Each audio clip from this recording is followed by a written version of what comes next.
다음은 이제 죄송합니다. 다음은 이제 다나에라는 여인과 태어난 사람 페르세우스. 한 2년 전인가 타이탄이라는 영화 나왔습니다. 혹시 보신 분 계세요? 좋습니다. 나중에 영화의 한 장면을 보여드리겠습니다.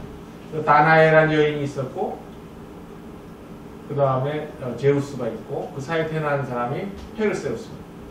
그 페르스에서 쭉 내려가다 보면 그 유명한 헤라클레스가 페르세우스의 후손으로 나오게 되죠. 나중에 이거에 대해서 또 말씀을 드리겠습니다. 그리스 반도가 있고 본토가 있고 그 밑에 펠로폰네소스 반도가 있는데 거기에 아르고스라는 나라가 있었습니다. 이 아르고스라는 나라의 왕은 아크리시오스라는 사람이었었는데 이 사람은 굉장히 현명하고 통치를 잘했었는데 이 어떤 예언이 하나 있었어요. 어떤 예언이냐면 당신이 외손주를 보면 그 외손주가 당신을 쫓아낼 것이다 라는 그런 신탁을 이제 받게 됩니다. 그러니까 외손주라면 결국 자기 딸의 아들 아니겠어요? 그래서 그걸 철석같이 믿는 바람에 자기 딸인 다나에를 이렇게 철탑 안에 가둬버립니다. 남자분만 있는. 그래서 가둬버리니까 이제 딸은 죄 아닌 죄를 짓는 꼴이 된 거죠. 그래서 여기에서 이제 계속 살고 있는데 그래서 너무나 아름다우니까 이 광채가 이 철탑에서 났다고 그래요. 그러니까 그걸 또 음흉하게 바라본 하늘의 신인 또 제우스가 이 여자를 가만히 두지 않습니다. 근데 그 철탑 안으로 들어가는 방법이 없어서 황금의 비로 바뀌어서 다시 이 안에 들어가서 트랜스포머한 다음에 다시 살아남았다고 그러죠. 그래서 여기서 태어난 아이가 이제 페르세우스가 되는데 이건 또 상징적으로 이야기를 할 수 있어요. 아무리 꽁꽁 가둬놔도 돈이면 해결된다. 뭐 이런 상징적인 의미도 있습니다. 돈으로 매수해서 빼낼 수 있다는 겁니다. 그러니까 이제 아이가 태어나니까 그 아버지인 이 아크리시오스 이제 큰일 난 거 아니었어요. 이 손주가 크면 자기를 죽일 텐데 그래서 그렇다고 자기 딸들과 친손주를 죽일 수가 없어서 이 바다에 띄워버립니다. 나무 상자에 이 모자를 넣고 띄웁니다.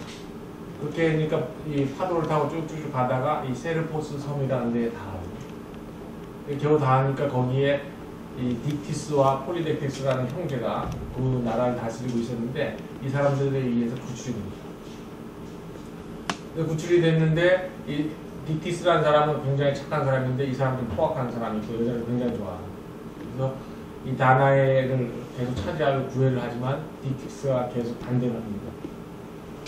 이 아이가 제우스의 아들인데 어떻게 큰일 날지 모르기 때문에 함부로 해서는 안 된다는 얘기입니다.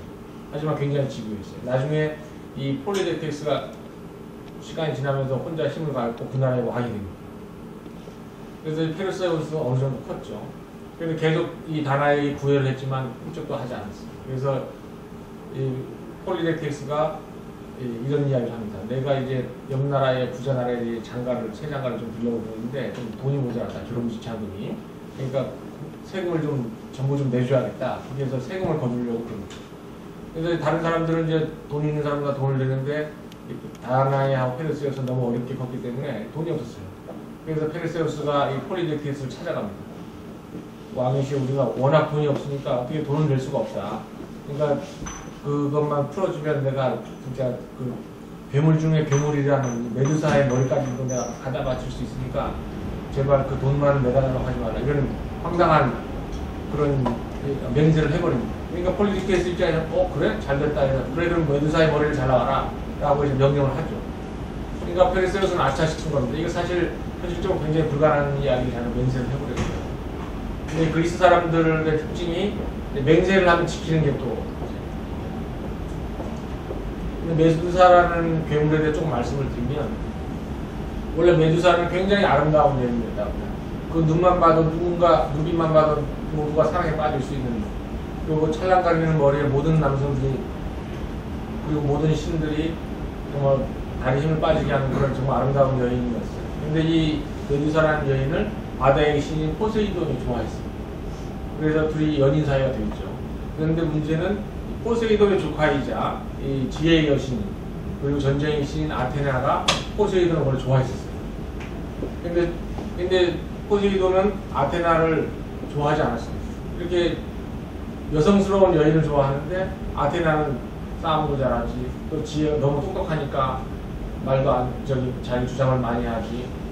여성으로서 잘할 수 있는 게 배짱이 정도나 잘하고 또는 남자 같은 요새 말로 보이시한 캐릭터였기 때문에 포세이돈이 아테나를 별로 좋아하지 않습니다. 그런 와중에 포세이돈과 이 메두사가 서로 사랑을 나누니까 굉장히 질투를 많이 하게 돼요, 아테나가. 그런데도 계속 포세이돈의 구애를 합니다, 아테나가. 그래도 계속 구애하니까 포세이돈이 귀찮았어요. 그러니까 이 아테나에게 바쳐진 신전에서 정사를 벌이죠. 그건 굉장히 모독을 주는 그런 행위거든요. 자기에게 바쳐진 신전에서 정사를 벌였다. 요즘 말로 치면 교회에서 했다는 절에서 했다는 그런 같은 말이기 때문에. 그러니까 이제 아테나가 나는 더 이상 못 참겠다. 그렇게 해서 복수를 해야 맹세합니다. 복수를 하려고 그러는데 신끼리는 서로 복수를 잘 안 해요. 그래서 꼭 상대편인 이 여인에게 이제 복수를 하죠. 마치 이제 남편이 바람피면 남편한테 뭐라고 못하고 상대편이 머리 끄댕이 잡는 것도 똑같은 거예요. 그래서 복수를 하는데 이 메두사의 아름다운 머리는 이거 꽃이 아니고 이 뱀의 입입니다. 입 벌린. 그래서 아름다운 머리카락은 뱀으로 바꾸고 아름다운 눈은 어떻게 바꿨냐면 모든 남자들이 보고 싶어하는 눈이었는데 이 눈을 보면 전부 돌로 변하게 하는 그런 마법을 걸어버립니다. 그래서 메두사의 눈도 볼 수가 없고 그 다음에 또 보자마자 돌로 변하기 때문에 볼 수도 없고 그 다음 머리는 이제 뱀으로 변하는 그런 괴물로 변하는 거죠. 정말 이쁜 여동생이 이렇게 이런 괴물로 변해버리니까 언니들 이 스테노와 에우리알레라는 언니들이 우리도 그냥 가만히 있지 못하겠다 해서 이 메두사가 쫓겨난 그런 먼 나라 섬으로 이제 동생을 보호해줘야 돼. 본인들도 이제 괴물로 변해도 좋으니까 언니들이 이제 책임을 다해주겠다 해서 이 메두사를 쫓아가서 3명의 괴물이 한 곳에서 삽니다. 이 3명의 괴물을 이제 고르곤잠이라고 이야기하죠.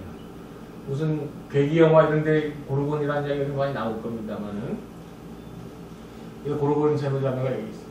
근데 이 스테노라는 언니와 에우리알레라는 언니는 절대 죽지 않는 그런 탄생을 갖게 돼 있어요. 그래서 메두사는 그러지 않고 죽을 수가 있습니다.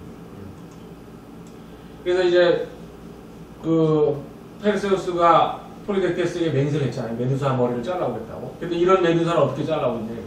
너무나 먼 곳에 오케아누스라는 뻔한 그 강가에 있는 섬에 살고 있는데 가는 것도 힘들고 그 다음에 그 눈만 봐도 이제 돌로 변할 수 있는데 어떻게 자를 것이며 그리고 영원히 죽지 않은 언니들의 보호를 받고 있기 때문에 설사 메두사의 머리를 자른다 할지라도 그 죽지 않은 언니들의 죽음을 당할 수도 있지 않겠어요.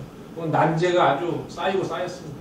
그리고 갖고 오다가 혹시 좀 눈을 본다든지 머리를 자른다 할지라도 갖고 오다가 보면 자기도 돌로 변하기 때문에 굉장히 위험하지 않겠습니까?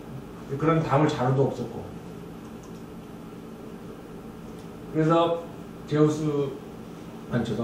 제우스의 아들인 이 페르세우스가 생각을 했어요. 어떻게 하면 메두사를 머리를 자를 수가 있을까? 생각하면 방법이 있을 것이다 해서 곰곰이 생각해 보니까 메두사를 메두사로 만든 장본인, 즉 아름다운 여인을 괴물로 만든 장본인이 아테나 아니겠어요? 그래서 아테나를 찾아갑니다. 그래서 아테나한테 그럼 어떻게 하면은 이 메두사의 머리를 자를 수 있겠느냐?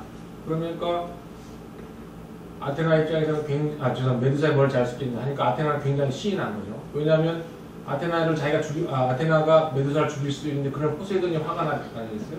그러니까 자기가 죽일 수 없는데 어떤 놈이 나타나서 메두사를 죽이겠다고 하니까 아이고 좋다 잘됐다 해서 도와준다고 합니다. 그래서 몇 가지 방법을 이야기해 주는데 저는 먼저 메두사가 어떻게 생긴지 모르잖아요. 그래서 이 사모스 섬에 있는 메두사의 섬에 데리고 와서 메두사의 그 석상이 있었기 때문에 그 얼굴을 익히게 하고 그 다음 메두사의 얼굴을 보면 돌로 변하니까 거울을 통해서 봐요. 그래서 거울같이 이 반짝반짝 빛나는 그 청동방패를 줍니다. 그래서 이 청동방패를 아테나가 이 페르세우스에게 주는 장면이죠. 지금 이 사람이 쓰고 있는 투구라든지 이런 하늘 난 신발 이런 건 나중에 받은 거기 때문에 이 그림 그린 사람이 그건 조금 이해를 못했던 그런 청동방패를 아테나가 줍니다. 아르고스가 여기 있고 세르포스가 여기 있었죠. 그래서 페르세우스는 세르포스에 살고 있었는데 사모스 섬은 여기 있습니다. 사모스 섬에 있는 메두사의 석수 건물을 보는 거죠. 이거는 이제 이스탄불에 있는 메두사의 머리를 기둥을 거꾸로 놓은 그림인데 뭐 이렇게 생겼다라고 이제 이야기하는 거죠. 이 사모스 섬은 이제 우리 좀 아시면 아시겠지만 그 유명한 피타고라스라는 사람 있잖아요. 피타고라스가 이 사모스 섬 출신입니다. 그래서 1차적으로 메두사가 어떻게 생겼는지는 이제 페르세우스가 기억을 했어요. 고르곤 세 자매 중에 누가 메두사인 줄 알아야 겠어요? 왜냐면 나머지 두 언니는 모르고 갔다가 두 언니 중에 누굴 했다 하면 어차피 죽지 않는 괴물을 손대봐야 고생만 하는 거기 때문에 이제 메두사를 이제 익혔습니다. 근데 너무나 먼 거리를 가야 되는데 그게 어딘지도 모르고 그러더니 하늘 나는 신발이 필요했고 그 다음에 이 괴물들한테 자기 자신이 노출되면 안 되잖아요. 그래서 마법의 투구 이걸 쓰면 자기 자신이 안 보입니다. 옛날에 이제 신문수라는 만화가 도깨비 감투라는 그 만화를 그랬으면 혹시 기억나십니까? 감투를 쓰면 안 보이게끔 그 만화에 아마 모티브가 여기서 오지 않나 생각이 듭니다. 그 다음에 메두사의 머리를 담을 수 있는 자루를 이제 얻죠. 근데 이거를 어느 요정들이 갖고 있었는데 아테나 말도 그 요정들이 어디서 하는지 몰라요. 그래서 그 대신 그 요정들이 살고 있는 데를 알고 있는 사람들을 가르쳐줍니다. 그라이아이라고 하는데 그라이아이라는 말은 이제 영어로 그레이, 회색이라는 뜻이고 노인이라는 뜻이거든요. 그래서 그라이아이 세 자매, 태어날 때부터 노인이었던 이 세 자매가 사는 곳을 일러줍니다. 얘네들이 이 요정들이 사는 데를 알 것이다 해서 이제 그래서 찾아갔더니 리비아의 한 토굴에 살고 있었습니다. 이집트가 여기 있으면 리비아는 여기 있는데 거기 한 토굴에 영화의 한 장면, 타이탄 영화. 근데 얘네들은 태어날 때부터 이제 할머니였고 그리고 셋이 합쳐서 눈이 하나밖에 없어요. 3명이면 눈이 6개가 있어야 되는데 그러니까 뭐 먹으려고 한다든 씹으려고 하면 눈을 서로 돌리면서 이렇게 서로 한번 끼고 뭐 하고 그다음 뭐 동생 주고 언니 주고 이렇게 하는 거거든요. 그래서 이제 이런 상황이었는데 페르세우스가 가서 그 마법의 투구와 자루와 신발을 갖고 있는 그 요정들 어디 사냐 물어보니까 안 가르쳐 줍니다. 그러니까 서로 이렇게 건네는 과정에서 페르세우스가 그 눈 하나를 딱 뺏어 버리죠. 그럼 내 놈 어디 갔냐 하니까 아무도 세 자매 아무도 갖고 있지 않잖아요. 그래서 페르세우스가 이야기를 합니다. 그러면 그 요정들이 살고 있는 데를 가르쳐주면 내가 눈을 돌려주겠어. 그래서 좀 이야기하니까 이 요정들이 사는 데를 가르쳐줍니다. 그래서 눈을 돌려주고 다시 몸을 떠나죠. 그래서 이 요정들의 위치를 알아냈고 그 페르세우스는 이 요정들에게서부터 마법의 자루와 투구와 신발들을 다 받습니다. 그리고 아테나 여신이 준 방패를 받았고 그리고 마지막에 헤르메스가 다이아몬드로 만든 낫을 준다고. 이건 이제 제우스가 이 전령의 신을 시켜서 좋겠죠. 왜냐면 자기 아들이니까 제우스가 도와줬을 겁니다. 그래서 이제 자동으로 그냥 날아갔습니다. 자동 한법 장치를 이용해서 신발을 샀기 때문에. 그래서 이 고르곤 세 자매가 살고 있는 섬에 가서 거기에서 청동방패로 간접적으로 거울을 통해서 보듯이 봐서 메두사를 찾았고 그래서 메두사의 머리를 잘랐죠. 그래서 메두사의 머리를 들고 이제 있는 그런 청동사예요. 근데 이 메두사의 페르세우스가 이 메두사로의 머리를 이렇게 잘라서 이렇게 갖고 있는데 거기서 피가 쏟았어요. 목에서. 그랬더니 거기서 하늘을 나는 말 페가수스가 나왔고 또 하나에서는 크리사우르라는 영웅이 태어납니다. 크리사우르에 대해서는 별로 언급될 필요 없지만 이 페가수스가 태어납니다. 근데 이 페가수스를 만든 거는 사실 포세이돈이 메두사를 아직도 사랑하기 때문에 사실 만든 겁니다. 뭐냐면 포세이돈은 메두사를 사랑했잖아요. 하지만 아테나가 저주를 내리는 바람에 괴물로 변했고 사랑을 나누려고 그러는데 포세이돈은 돌로 변할 수가 있잖아요. 그래서 사랑을 못 나서 굉장히 안타까워하고 있었어요. 근데 이제 페르세우스가 메두사를 죽이고 나니까 거기에 피와 메두사의 영혼을 합쳐서 이 하늘 날 수 있는 페가수스로 만든. 그럼 왜 하늘 나는 소가 아니고 왜 하늘을 나는 거북이가 아니고 왜 하늘을 나는 뭐 토끼가 아니고 왜 하필이면 하늘을 나는 말이냐 이렇게 생각할 수 있잖아요. 왜냐하면 포세이돈을 상징하는 말이 저기 동물의 말입니다. 헤라를 상징하는 게 공작이듯이 이 로마에 있는 큰 분수된 트레비 분수라는 데인데 포세이돈이 앞에 타고 있는 게 말입니다. 포세이돈이 바다의 신이잖아요. 그래서 바다에서 파도가 쫙 오는 게 수천 마리의 말이 한꺼번에 달려오는 것 같다고 생각을 한 거예요. 그래서 포세이돈을 상징하는 동물은 말입니다.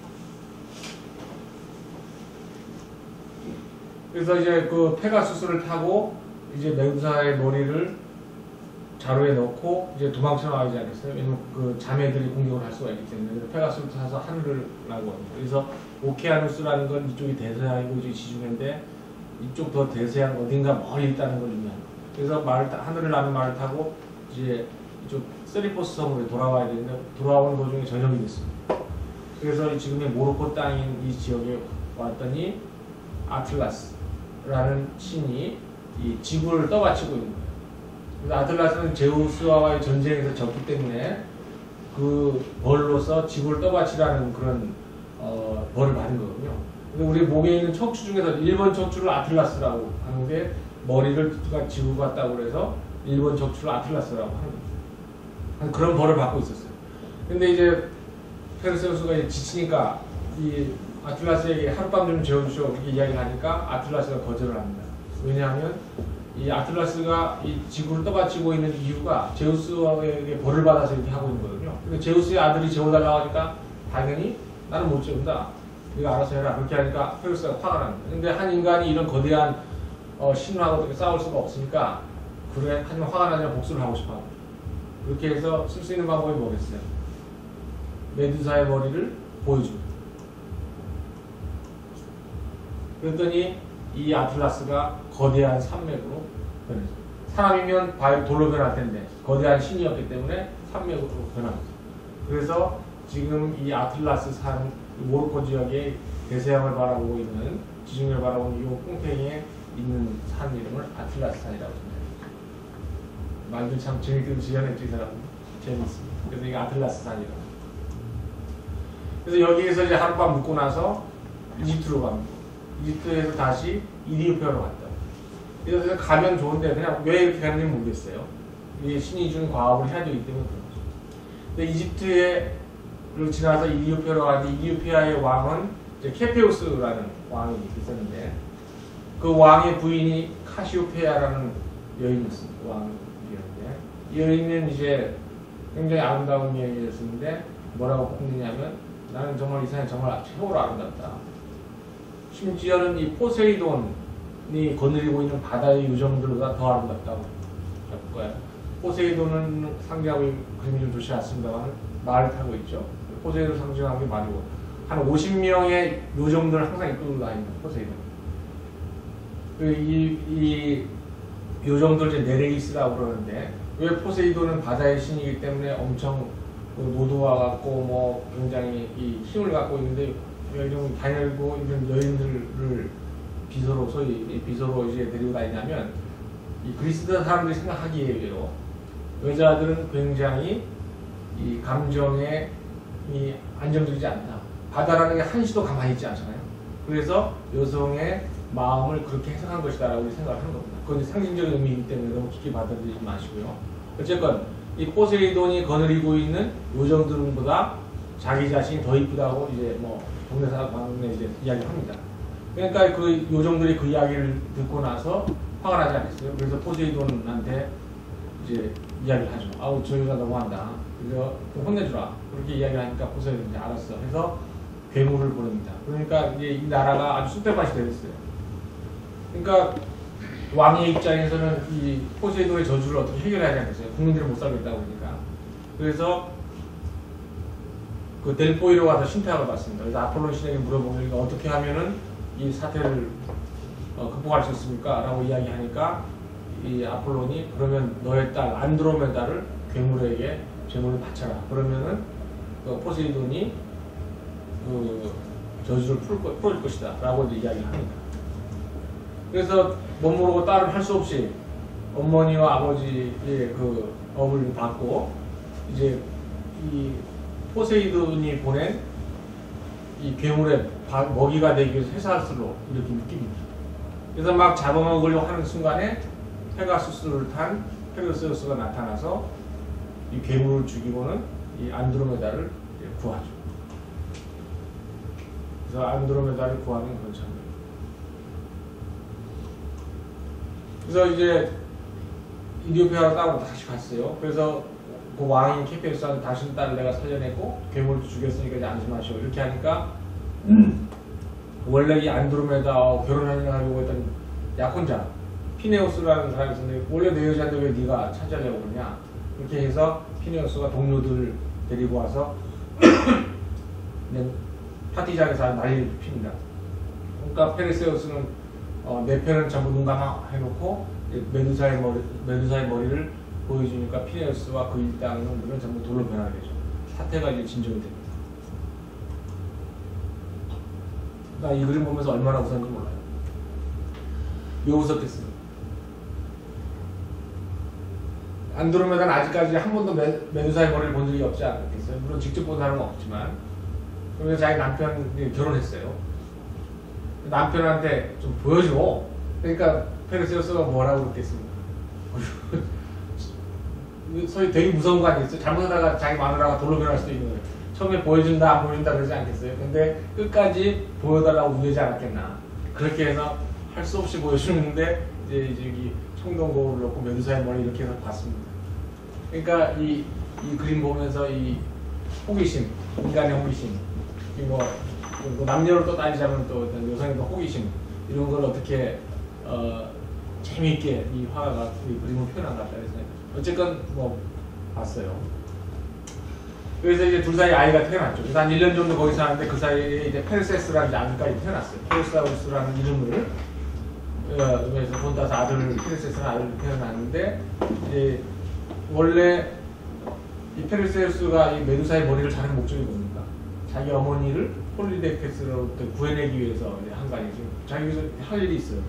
아들은 태어났고, 근데 이 케페우스라는 왕한테서 이디오피아 왕인 아들이 없었기 때문에 그 외손주를 내가 왕으로 하겠다. 그래서 놔두고 아들만 놔두고 이제 세리포스로 돌아갑니다. 이 페르세스란 말 자체가 의미하듯이 나중에 페르시아인의 조상이 된다고. 이건 그리스 사람들의 생각이고 실제는 그렇지는 않습니다.